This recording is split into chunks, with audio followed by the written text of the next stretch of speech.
किया कैसा है वैसे ब्रांड भाई, अगर कोई सोच रहा है अपने लिए लेने के लिए? किया इकलौता ऐसा ब्रांड है जिसको स्टडी करके ना कोई नया ब्रांड अगर एंटर होने वाला है ना तो वो सक्सेस पा सकता है। ये पहला ब्रांड है जो 4 साल 5 साल में स्टेब्लिश हो गया आते ही। और किया की वजह से आज जो हम बैठे हैं ना गाड़ियों में, जो हम फीचर्स ढूंढ रहे हैं वो किया की वजह से। पहले फीचर्स नहीं आते थे, क्रेटा में फीचर्स नहीं आते थे, ग्रैंड विटारा अगर हम कोई फीचर्स, सेल्टोस जब आई थी ना वो ऐसी गाड़ी थी, वो 1 करोड़ वाले सेगमेंट के जो फीचर्स हैं वो सेल्टोस के अंदर थे। Head up display, 360 degree camera, ventilated seats, panoramic sunroof बाद में आई उसमें, पहले से छोटी सनरूफ थी, मुझे ध्यान नहीं है। और ऐसे ऐसे फीचर्स आ गए थे, ऑल व्हील डिस्क ब्रेक, सब कुछ उस गाड़ी के अंदर था। तब पता लगा यार 20 लाख के सेगमेंट के अंदर भी फीचर्स मांगती है जनता और पे कर रहे हैं लोग। सेल्टोस ने धमाल तो मचाया था आते के साथ ही, बहुत अंदर से लगती थी कि कुछ गाड़ी आज भी अच्छी बिक रही है, 5,000 6,000 7,000 हर महीने गाड़ी बिक रही है। एक टाइम तो 15,000 बिक रही थी, फिर वो क्रेटा आ गई, अब क्रेटा तो बॉस है। क्रेटा की बहुत धौंस है भाई इंडियन मार्केट में। धौंस भी है, बॉस भी है वो गाड़ी। जैसे एक फॉर्च्यूनर की धौंस है वैसे ही क्रेटा की भी धौंस है। उस वाले सेगमेंट में ये यार क्रेटा लेनी है। देखो 3 गाड़ियां ऐसी हैं जिनकी डिमांड अलग लेवल है। पहली स्विफ्ट तो सदाबहार है उसके भाई, ऑल्टो भी सदाबहार है वैसे तो थी।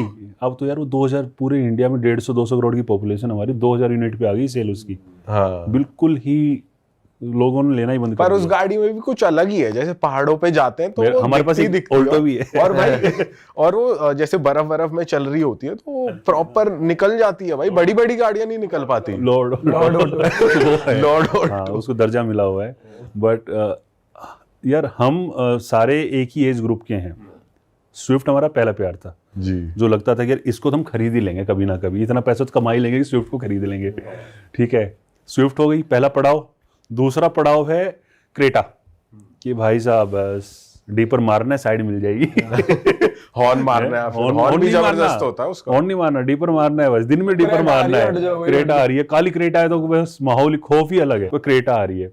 तीसरी फॉर्च्यूनर है कहीं ना कहीं, उससे ऊपर फिर ऐसी धौंस वाली कोई फिर डिफेंडर आ गई। फिर डिफेंडर का भी अलग रोल है। डिफेंडर का भी अलग। अभी भाई एक डील हुई है कुछ इंडिया और यूके के, जिसमें कह रहे हैं कि इनका प्राइस थोड़ा डाउन होगा लैंड रोवर की गाड़ियों का। ये लैंड रोवर ने अपनी लगभग सारी गाड़ियां इंडिया में असेंबल करना चालू कर दिया था।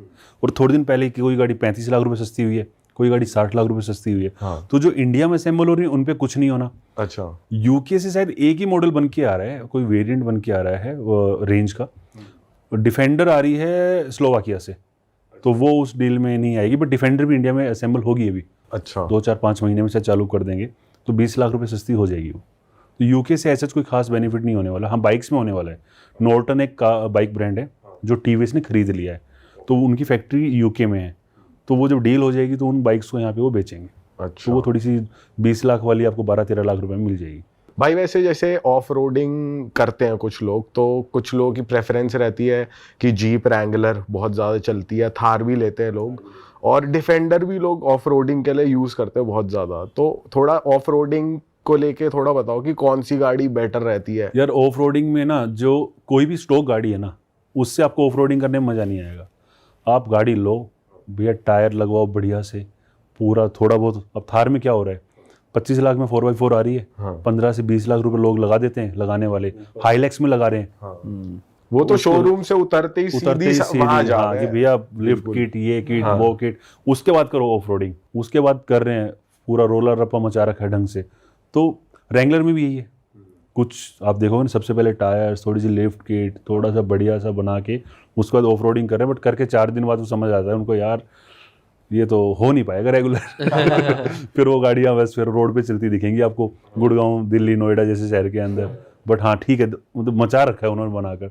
और थार सबसे ज़्यादा आपको कस्टमाइज दिखेगी आज के टाइम में। 5 डोर आ गई ना रोक्स। पर उसका रिव्यू कैसा है भाई? आप जब रिव्यू करते हो आप कैसे रेट करोगे उस गाड़ी को? यार 3 डोर थी जब मेरे पास, तो एक बार मैं अपनी फैमिली के साथ मूवी देखने चला गया, रात की मूवी थी। बेटा सो गया और वो सो गया पीछे वाली सीट पे। हाँ। मुझे पता है कि उसको सोते हुए को हमने कैसे निकाला है गाड़ी से। डोर तो था नहीं, सीट को रिक्लाइन करो, अंदर घुसे, कैसे निकालें। तो वाइफ बाहर खड़ी है, मैं अंदर घुस रहा हूँ, मैंने हाथ पकड़ रखे हैं, वाइफ ने पैर पकड़ रखे हैं, उसको धीरे धीरे निकाल रहे हैं, इसको निकालो। रोक्स में ना आपके पास सब कुछ है, आपको कोई कॉम्प्रोमाइज़ नहीं करना।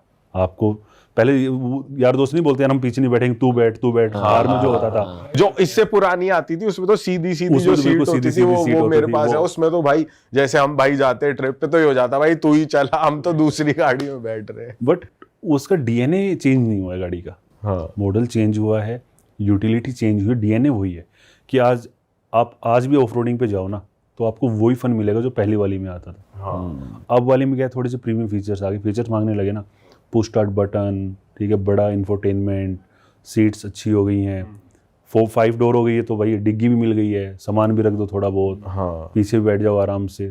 तो डीएनए चेंज होने, पैनोरामिक सनरूफ भी बहुत पैनोरामिक सनरूफ आ गई है, तो अब वाले को सब कुछ मिल रहा है 25 लाख रुपए में। कोई सोचता था थार 25 लाख की आएगी, आप वाली तो शायद 8 लाख रुपए की आई हाँ होगी। हाँ हाँ नहीं, फिर दूसरी आई वो 12 लाख रुपए की। फिर इन्होंने रियर व्हील ड्राइव लॉन्च करी, उसको लॉन्च करने के बाद इनको समझ आया कि लोगों को थार चाहिए, 4x4 नहीं चाहिए। जब रियर व्हील ड्राइव 1500 सीसी में आई तो उसकी डिमांड इतनी बढ़ गई कि 4x4 बिक रही है 1000 यूनिट और रियर व्हील ड्राइव बिक रही है 6000 यूनिट। फिर रोक्स के अंदर इन्होंने पहले ही भाई हम 4x2 लेकर आ रहे हैं, थोड़ी सस्ती वाली 4x2 है, महंगे वाली 4x4 है, तो 4x2 ज़्यादा बिक रही है अभी रोक्स में। वैसे भाई महिंद्रा की गाड़ियों में टेक्नोलॉजी फेलियर बहुत होता है कि कुछ इनका खराब हो गया या फिर कुछ टूट गया या गाड़ी बीच में रुक गई। जैसे ईवी वेरिएंट्स भी आ रहे हैं उसमें भी ऐसा ही है, तो इतना क्यों हो रहा है इन लोगों के साथ? देखो ये बिल्कुल नए हैं ईवी के अंदर इस तरह की गाड़ी। अगर हम BE6 की बात करें, XEV9 की बात करें, तो इतने ज़्यादा फीचर्स, इतनी ज़्यादा टेक्नोलॉजिकल एडवांस गाड़ी कोई और है ही नहीं। और आप उन गाड़ियों को चाइनीज़ कार के साथ में कंपेयर कर सकते हैं। जब चाइना आप जाओगे कभी या कभी देखोगे ना तो आपको दिखेगा यार इन गाड़ियों में इतने फीचर्स कैसे भर रखे हैं, इतने छोटे छोटे फीचर्स हैं।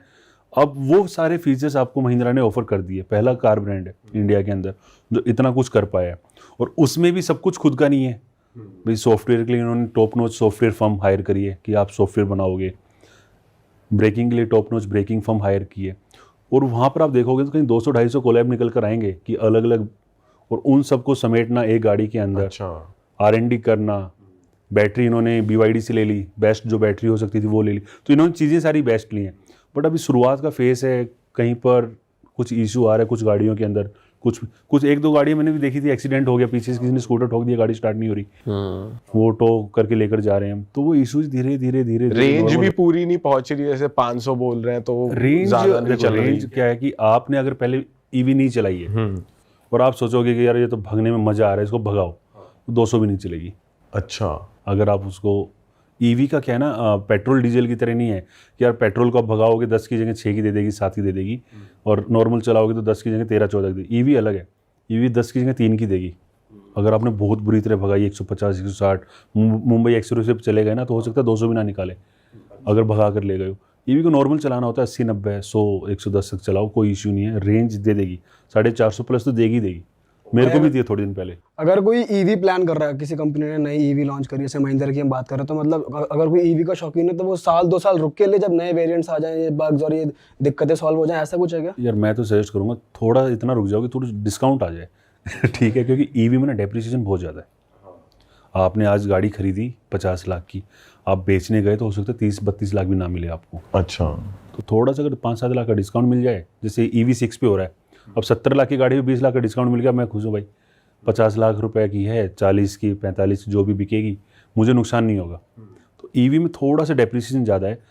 एडवांटेज दूसरी साइड है, अगर आप ईवी खरीद रहे हो, फर्म के नाम पर खरीद रहे हो ना, तो गाड़ी 4 साल में फ्री हो जाएगी आपकी। पेट्रोल गाड़ी में 15% डेप्रिसिएशन मिलता है, फर्म के नाम पर अगर आप ईवी खरीदते हो तो 40% डेप्रिसिएशन है। तो मानो कोई 1 करोड़ की EQS वगैरह खरीद रहा है, 1.5 करोड़ की आती है ऑन रोड, तो फर्स्ट ईयर में अगर आपने, मार्च चल रहा है, आपने अगर 20 मार्च को भी उठाई होगी ना, तो उस 10 दिन का भी आपको पूरा 40% डेप्रिसिएशन मिलेगा। तो 1.5 करोड़ का 40% होता है 60 लाख रुपए, आपकी बुक वैल्यू कम हो गई। अगले साल फिर जो 90 लाख रुपए बचा, उसका 40% लेस हो गया, तो 9-36 लाख रुपए फिर कम हो गए। ऐसे करते करते 5 साल के आसपास में आपकी गाड़ी बिल्कुल फ्री हो जाएगी। उसके बाद कितनी भी सस्ती बिको, कंपनी को कोई फ़र्क नहीं पड़ रहा। तो आप देखना कि अभी BMW की i7 वगैरह, मर्सिडीज़ की महंगी वाली गाड़ियाँ फर्म के नाम पे बिक रही हैं, लोग खरीद रहे हैं सिर्फ डेप्रिसिएशन बेनिफिट के लिए, और चलाने में तो अच्छी हैं यार, ये भी ठीक है भाई, पॉकेट फ्रेंडली हैं गाड़ियाँ। और लग्जरी की लग्जरी है उनके। भाई ये पॉडकास्ट जो भी ऑडियंस देख रही है, अब हम थोड़ा सा ना उनके लिए आसान करते हैं चीज़ें, जो लोग गाड़ी देख रहे हैं। तो सबसे पहले मैं आपसे प्राइस रेंज पूछूंगा, आप आपके रिव्यू के हिसाब से बेस्ट गाड़ी सजेस्ट करना। अगर किसी को 0 से 10 लाख के बीच का बजट है और सिटी में रनिंग करनी है, ऐसे कोई एम्प्लॉयज़ हैं नए नए, उनकी जॉब शुरू हुई है, ज़्यादा खर्चा नहीं करना, 10 लाख तक की बढ़िया गाड़ी लेनी है, तो कौन सी आप रेकमेंड करोगे? यार आज के टाइम में ना लोग दो चीज़ें देखते हैं, एक तो पॉकेट फ्रेंडली खरीदने में हो, दूसरी रनिंग कॉस्ट में हो। तो जब रनिंग कॉस्ट पे जाते हैं वो जाते हैं सीएनजी के लिए। तो इसमें काफ़ी सारे सीएनजी ऑप्शन हैं। स्विफ्ट के अंदर भी सीएनजी आ रही है, ग्रैंड आई-10 नियोस भी काफ़ी अच्छी बिक रही है सीएनजी में, और ड्यूल सिलेंडर भी आ गया उनके अंदर। ड्यूल सिलेंडर में क्या होता है कि वो बूट आपका ख़राब नहीं होता, नीचे 2 छोटे सिलेंडर है, तो आपका बूट में आप सामान भी रख सकते हो और आप गाड़ी को चलाओ। तो ड्यूल सिलेंडर में टाटा और hyundai की 2 गाड़ियाँ आती हैं। टाटा की आप पंच खरीद सकते हैं, hyundai की आप ग्रैंड आई-10 नियोस खरीद सकते हैं, और पेट्रोल में जाना है तो स्विफ्ट बढ़िया गाड़ी है 10 लाख तक में। और 10 से 20 में आ जाए, 10 से 20 में तो बहुत सारे ऑप्शन हैं, sedan, SUV, mid size SUV, 3 segment है। सेडान में सबसे ज़्यादा बिक्री आज के टाइम में वर्टस वॉक्सवैगन की, दिखने में अच्छी है, 1.5 लीटर में उसमें वो टेक्नोलॉजी है कि उसमें 2 सिलेंडर बंद हो जाते हैं। अगर आप गाड़ी को चला रहे हो, 4 सिलेंडर गाड़ी है, तो जहाँ पे ज़रूरत नहीं है 2 सिलेंडर बंद हो जाएंगे, उस टाइम पर वो गाड़ी माइलेज आपको काफ़ी अच्छी देगी और पूरी बढ़िया स्पेस ऑफर कर रही है, सेगमेंट नंबर 1 बनी हुई है, और उस पर डिस्काउंट भी 2-2.5 लाख का मिल जाता है। मतलब टाइम पर ना लेने जाओ तो लोग सोचते हैं वो ख़रीद लें। दूसरा क्रेटा है, भाई क्रेटा तो क्रेटा है, बदमाश गाड़ी है वो, ठीक है। और क्रेटा नहीं लेनी तो सेल्टोस। और रूरल में ऐसे ऐसे कस्टमर्स हैं जिनको थोड़ा सा डर लगता है, हमें तो मारुति ही चाहिए, तो ग्रैंड विटारा, विटारा ब्रेजा, तो ये गाड़ियाँ यही बिक रही हैं। अरे वाह, आपने ये वीडियो यहाँ तक देख ली भाई, तुमने हमारी मेहनत सफल कर दिया। तुम ही लोग हो असली रियल हिट। और अगर आपको बहुत मज़ा आ रहा है ऐसी क्लिप्स में, ऐसी वीडियोस में, तो फटाफट जाइए प्लेलिस्ट पे, बिंज वॉच कीजिए, सारी वीडियोस देख डालो और मौज काटो। दैट इज इट। हम मिलेंगे नए पॉडकास्ट में, नए क्लिप में। Till then bye bye, see you, take care, do subscribe. Best of Real Talk online. Okay, bye bye.